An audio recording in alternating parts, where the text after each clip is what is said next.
Hello again. I am digital illustrator Mike Meth, and I'm doing another one of these Q&A tutorial videos.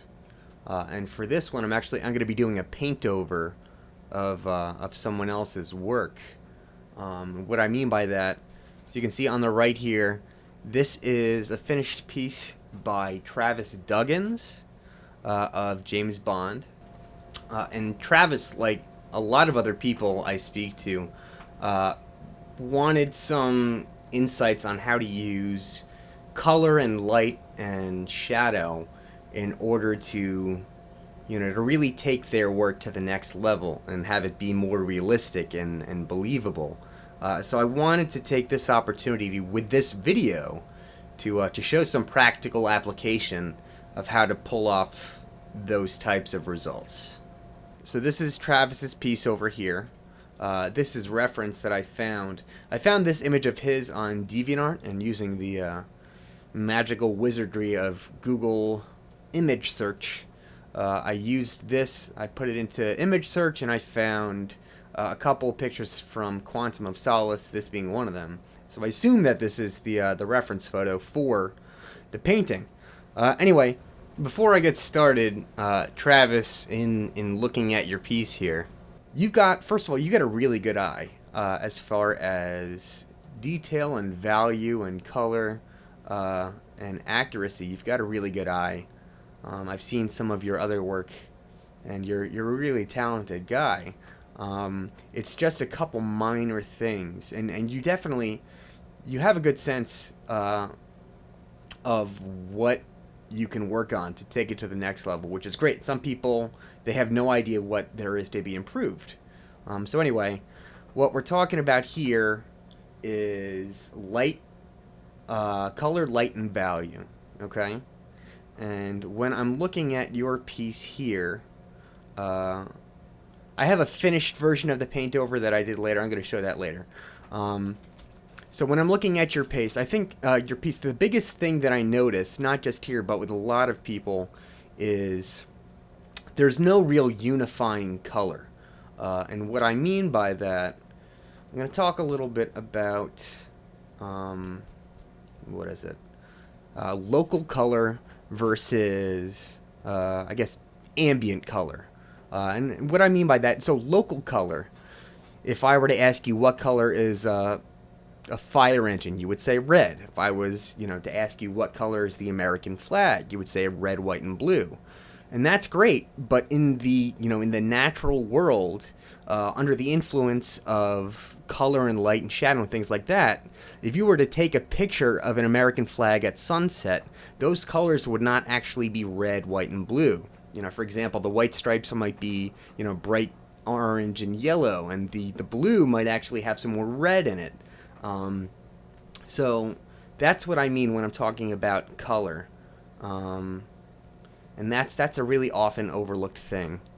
So the first thing that I would do with this whole piece, because you have a lot of really stark contrast, I would say you don't actually need that much contrast overall. I would probably start by adding just kind of like a wash, maybe a color like this. And the reason why I'm doing that, because like I said, you have a lot of local color based stuff here. And what I mean by that, you've got your blue tie, you've got your gray suit, you've got your peach skin tone, you've got your blue eyes, and that's great. That works well, it looks good.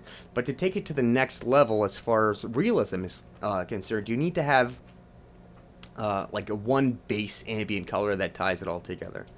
So I'm going to turn my opacity down here, and I'm just going to kind of paint over this whole thing with a wash. And then using my history brush, I'll go back a state, and I'll get rid of anything I don't want from that wash, which is a nice little Photoshop tool. But what that does do is it puts that base color into everything, which is really great. Another thing is you want to have more color in your transitions. You want to have more color in your highlights, more color in your shadows, more color in your transitions.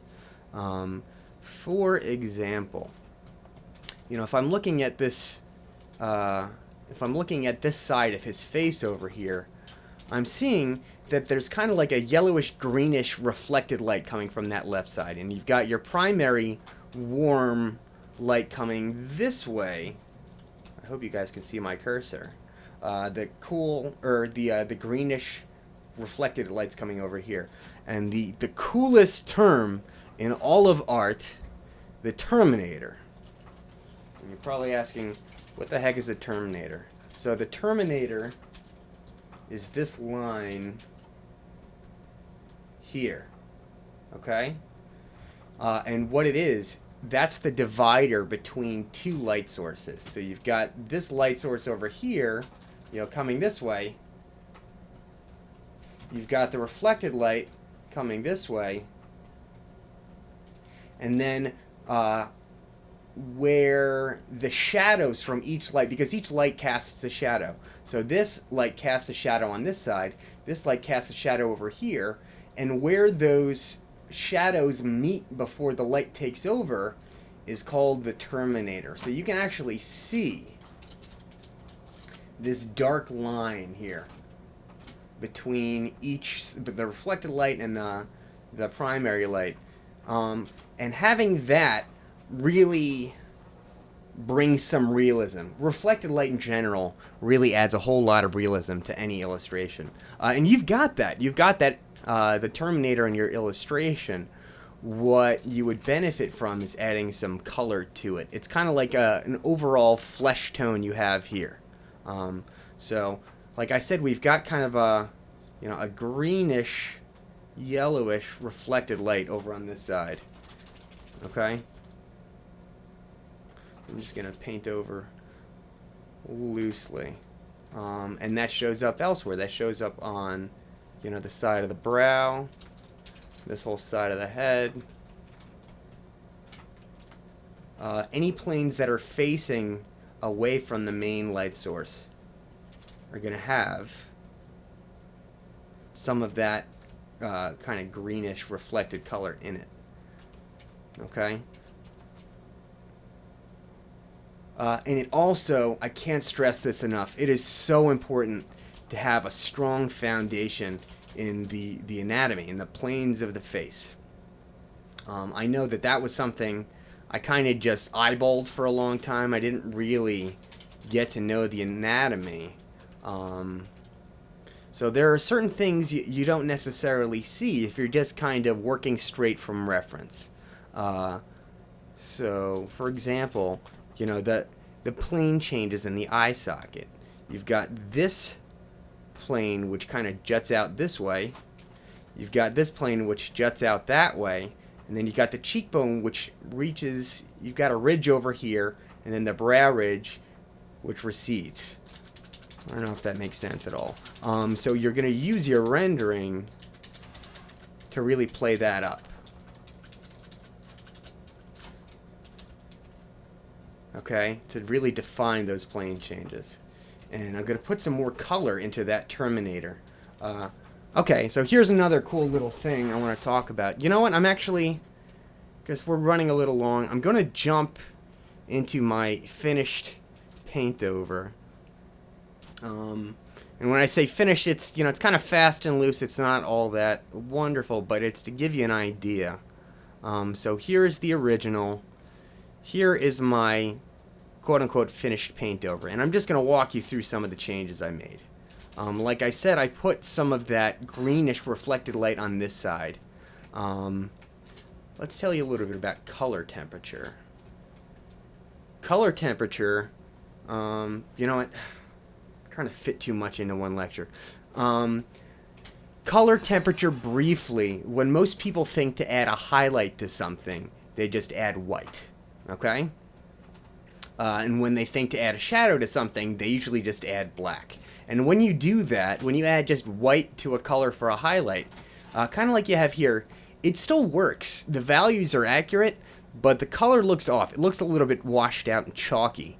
And the same thing by just adding a darker version of the same value, of the same color. So what you do is, in addition to, let me show you a little bit. For example, if I was going to have a red ball here. Let's pretend that this is a red ball. You know, most people would think if I'm going to make a highlight, I'm just going to add white to that. Okay, and that is our highlighted red ball. And that's great, but it looks a little bit washed out and chalky, like I said. So, where color temperature comes in, let's say if we've got a warm light source, in addition to lightening up the value, you're actually going to change the hue. So I'm actually going to add some oranges, and then if I want to take it to a really hot highlight, I'll go all the way to yellow. So you can see I'm not actually changing the slider towards white, I'm changing the overall color. And you can see when I pull out, there's a lot more realism to that. Of course, you would also have your Terminator.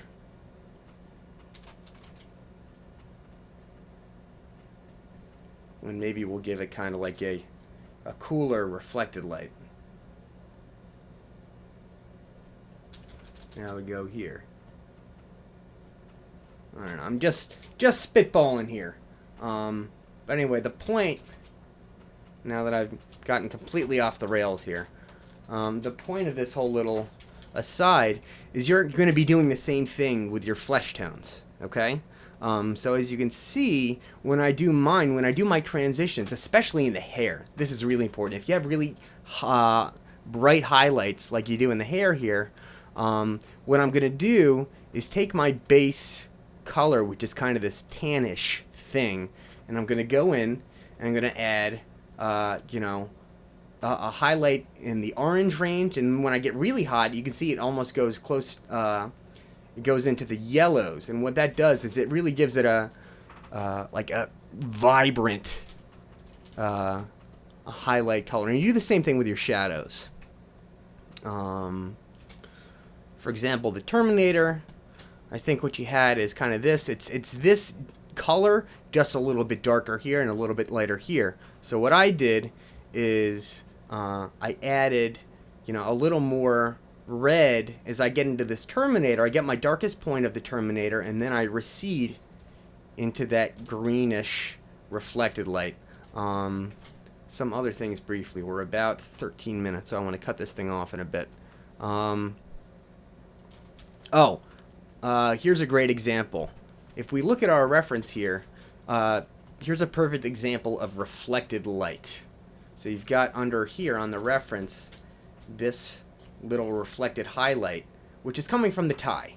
And you hinted at it a little bit over here, but the color could really stand to be a little bit more vibrant on that reflection. So what I did, as you can see, I dyed down the contrast a little bit, and I had more of that bluish purple in there.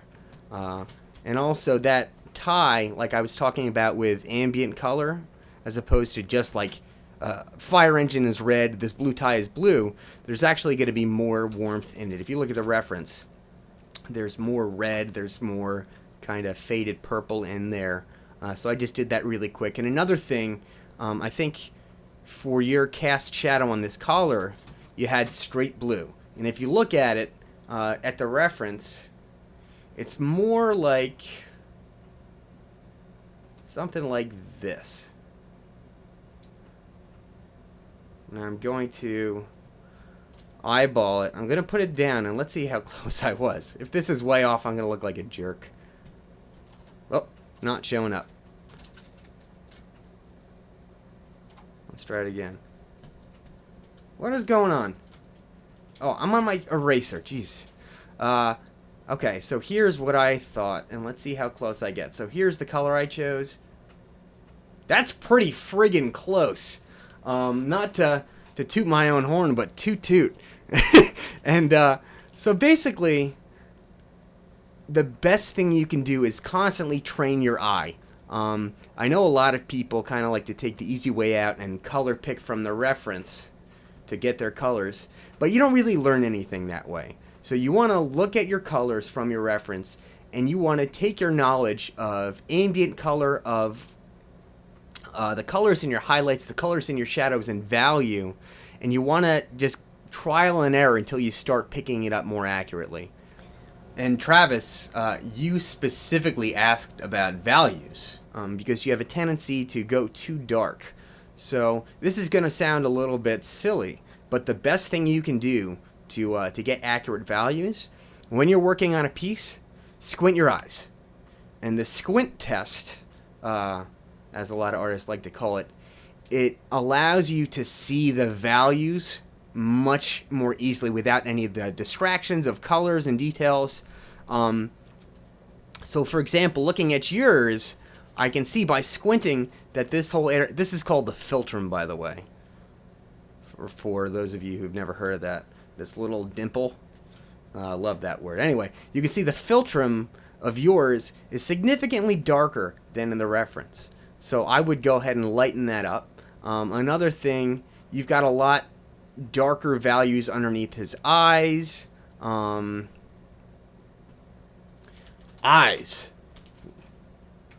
One more thing before I start to wrap this up.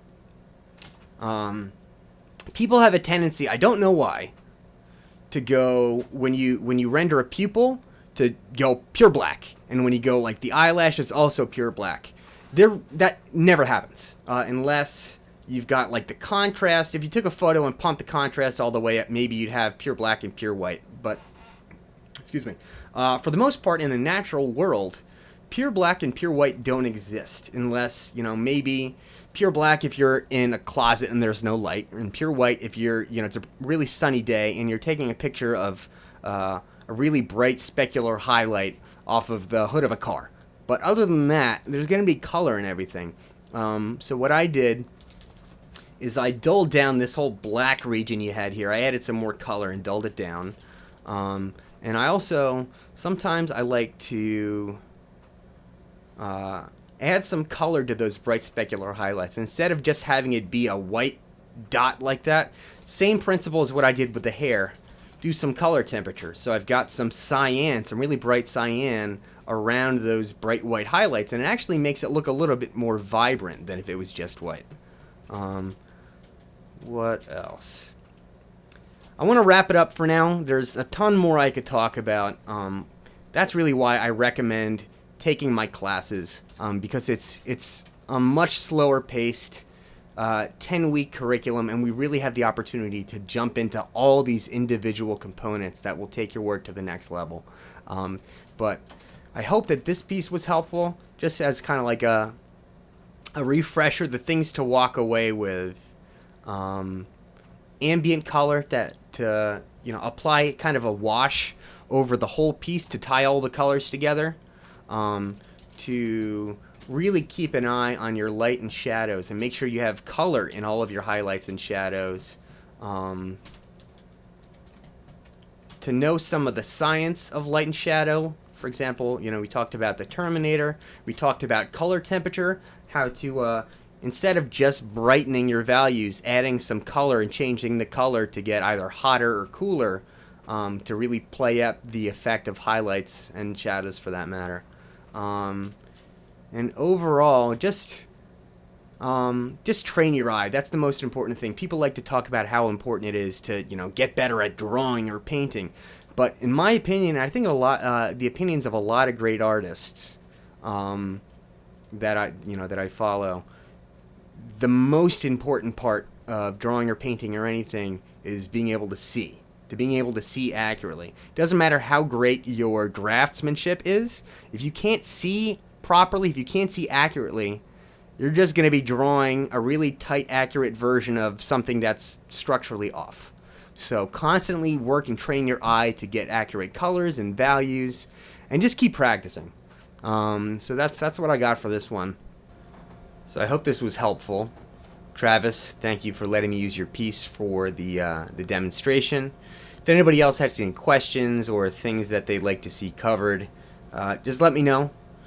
I would be happy to do another one of these types of things. So that's all I got. Thanks for tuning in. I'll see you next time.